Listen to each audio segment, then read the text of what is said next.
Natin. Magandang hapon ho sa inyong lahat. Meron po kaming balita, lumabas na yung third part ni Saldico. Ngayon lang, 5 to 7. At ang sinasabi po doon sa third part na yun, pabinalaan pala siya ni Martin Romualdez na huwag umuwi dahil makukulong ka, ipapatay siya sa kulungan.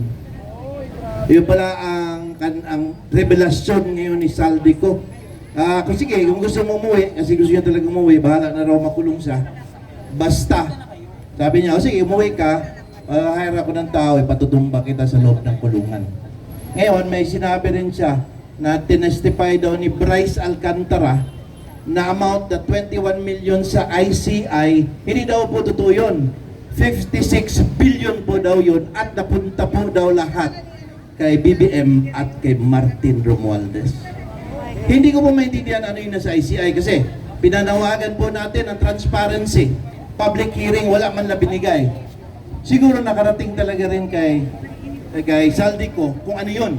Kasi nasabi niya meron daw 21 billion na inexplain doon si Alcantara. At ngayon, sabi niya hindi po totoong 21 billion kundi 5-6 billion po napunta po kay BBM at kay Martin Romualdez. Anya sabi po ni Saldico sa kanyang tatlong bahagi. Pero sabi niya, itong 3 parts niya, hindi pa pala siya nagtatapos.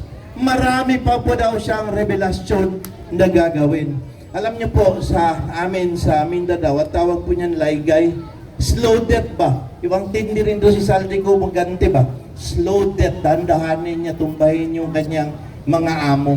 Ngayon po ba, ang katanungan kasi, kung mapansin po ninyo ang depensa ng ating administrasyon, ay hindi natin ating administrasyon, kanilang administrasyon ni BBM, ang sabi nila, denial.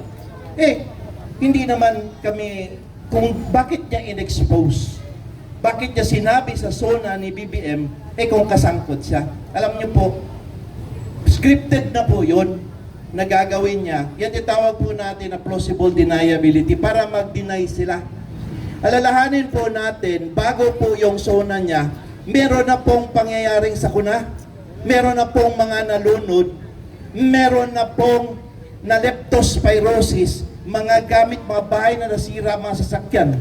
Kaya maingay na po ang sambayanan. Maingay na po tayo. Dahil nga, nagsisimula na. So, inunahan. Nagsona, expose, gawa ka ng ICI, na ang sa ICI naman, bono ang ICI, hindi nagbibigay ng public hearing. Ngayon, ang baha na sa Cebu, ang flood control problem na sa Manila, nandun sa Davao City, nag-iimbestiga. At ang hindi ko maintindihan, bakit nandun si Magalong? Akala ko ba nag-resign na siya? Bakit siya nandoon? That's a big question for us, Davaoenyo. Alam niyo po, nung pumunta po sa Davao City, pinipilit po nilang hanapan ng sira. Wala pong sira sa Davao City. Except for one, merong sira doon sa may river banda na flood, maliit na sira. Nung tinanong ni Magalong, bakit hindi yan inaayos? 2 taon na yan. Kasi po, hindi na si Duterte ang nakaupo. Kaya hindi yan naayos si BBM. Diba? Ang amin pong ma-apply over doon na nagbibigay ng traffic, na binabalandara po nila na grabe ng traffic sa Davao City. Totoo po. Dahil hindi po tinatapos ng DPWH. Ginigipit po kami doon. Kung maintindihan nyo po. Kung kayo dito ginigipit, grabe ang pagigipit sa amin doon. Walang nagsasalita. Ngayon po, kung hinihingi po ninyo lahat na Marcos resign, ito po sasabihin ko bilang abogado, 25 years na po ko litigation lawyer. Guaranteed speech po yan sa konstitusyon natin. Basta wala pong sinabing, kuha tayo ng mga gamit, mag-alsa tayo, kunin natin ng gobyerno, bawal yun. Pero pag sige tayo sabing resign, pipilitin natin, pwede po yun. Why? Because po, government authority resides in us. Sa preamble po ng Constitution natin, we, the sovereign Filipino people, imploring the aid of the mighty God, to ordain this Constitution. All government authority emanates from us, nanggaling po sa atin. So pag sinabi natin ayaw na natin sa Kanya, Wala po siyang magagawa. Dahil ayaw na natin sa kanya, sinusuka na natin siya. Alam niyo po, naobserbahan namin, sa pag-analyze namin, wala po itong kaibahan doon po sa kanyang ama noong panahon ng diktadorya. Ubus po ang pera natin.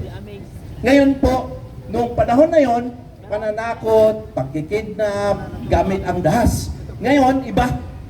Pero mas malaki, unprecedented, ang laki ng ninakaw.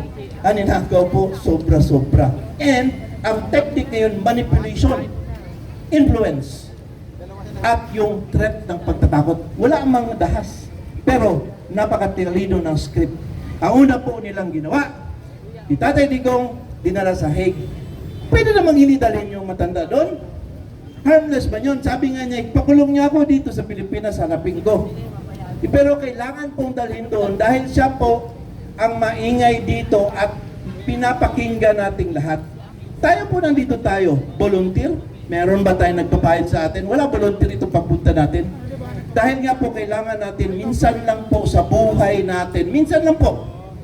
Ngayon lang po natin hingin sa ating buhay, magsakripisyo lang tayo ng konting oras. I-demand for the resignation ni BBM at saka yung mga lahat ng mga kasamahan niya. Pag magawa po natin yan, tandaan po, baka po makalimutan nating lahat. Sige tayo demand ng resignation, dapat po protect BP Sara. Protect Inday Sara. Yan po ang aming aim sa Sara All Philippines.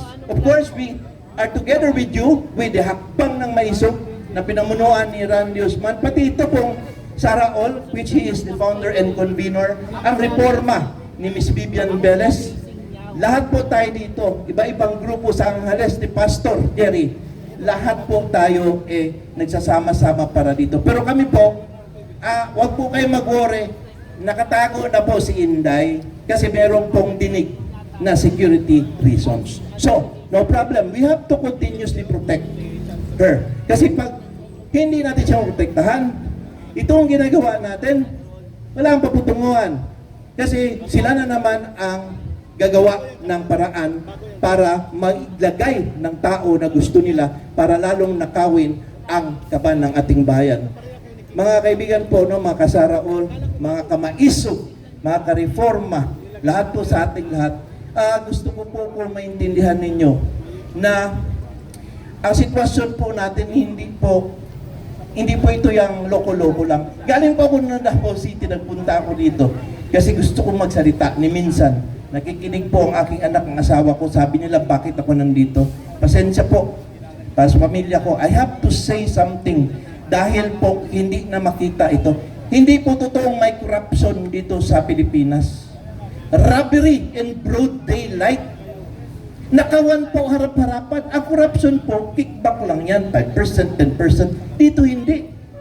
Nakaw talaga sa pera ng kaban ng bayan. Yan po ang nangyayari ngayon dito. Ngayon, sa paggawa po ni Saldico, we have to take advantage to. Di ba napansin nyo, biglang nag-alap ang ating damdamin dahil sa yung pong ating paniwala, yung ating haka-haka, ating suspect, na karoon ng linaw ng katotohanan. Sa ating pong psychology po, yan po ang tinatawag na confirmation resonance. Confirmation resonance na kumpirma po ang ating panghinala na talagang may mastermind hindi lang kay Saldico. Ano ang inaantay natin? Hingin na po natin na umalis na siya. Wala na pong reason. You see clear? Wala. Barking dog yan. Huwag na natin pakinggan yan. Ang mga depensa po na denial, yan po ang weakest evidence, weakest defense. Kahit sa criminal proceedings natin, pinaka-weak yan. Especially, walang mapakitang counter na dokumento, walang specific denial, kundi atakehin si Saldico dahil nagtatago at sasabihin niya na hindi magagawa yun dahil siya nag-expose. Yang klase pong depensa po, hindi yan makakasolusyon. Para lang po kayo, para sa mga lalaki dito, pag sinabing, bakit ngayon ka lang, nagtatrabaho kasi. Hindi pwede yan. Dinaya lang? No. There must be proof. And mind you, the statement ni Saldico po, napakabigat. it confirmed everything. Sana po, ipagpatuloy po natin ang ating panawagan. Kasi po, may maganda pong marating sa dulo. Tingnan nyo pag bumaba si BBM, mapipigilan na corruption, bababa din po yung superpower na si Ombudsman Boying Kuryente Remulla. Siyempre, bababa siya, di ba? Siya naman yung mouthpiece ng lahat. Hindi ko alam kung anong posisyon niya. Ombudsman ba siya? DOJ? Cabinet Secretary? O siya ba ang presidente ng Pilipinas? Di ba? We do not know. He is the mouthpiece. Yan sila alis. And the good thing is that, sa line of succession natin, ang susunod po si Inday Sara. By law po yan. Hindi na po kailangan ng confirmation ng Congress at instantaneous po ang pag-install sa kanya. Yan po ang rule. Ngayon, ang maganda dito is that siya po ay mamimili sa hanay ng Kongreso kung sino ang magiging Vice President. Pagkatapos po niyang mamili, ikukonfirma po yan 2/3 ng Congress. So sino po sa mga senator or congressman ang pipiliin niya? Sino po ang ilalapit natin sa kanya na magiging pangalawang Vice Presidente? Yun ang masaya. Dahil now we will have a chance to choose the leaders na talagang gustong mag-serve sa atin. Hindi po yung mga leaders na ang isip lang ay magnakaw. At ang tatlo pong pinakamasayang mangyayari kung bababa si BBM, maniwala po kayo, uuwi po si Tatay Digong. Kasi po, pwede na po natin i-demand sa kanya as a sovereign state, give back our president. We are a sovereign nation. Meron kami ditong justisya and sovereignty.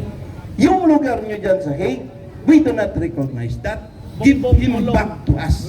We can do that as a nation. And sana, bago po magpasko, kawawa naman si tatay, makauwi naman sana.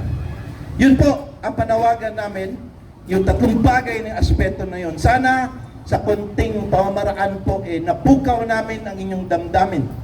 At ipaglaban po natin yung tama. Minsan na po, isang beses lang, tawag namin, one big fight, Marcos resign. Thank you very much sa inyong lahat.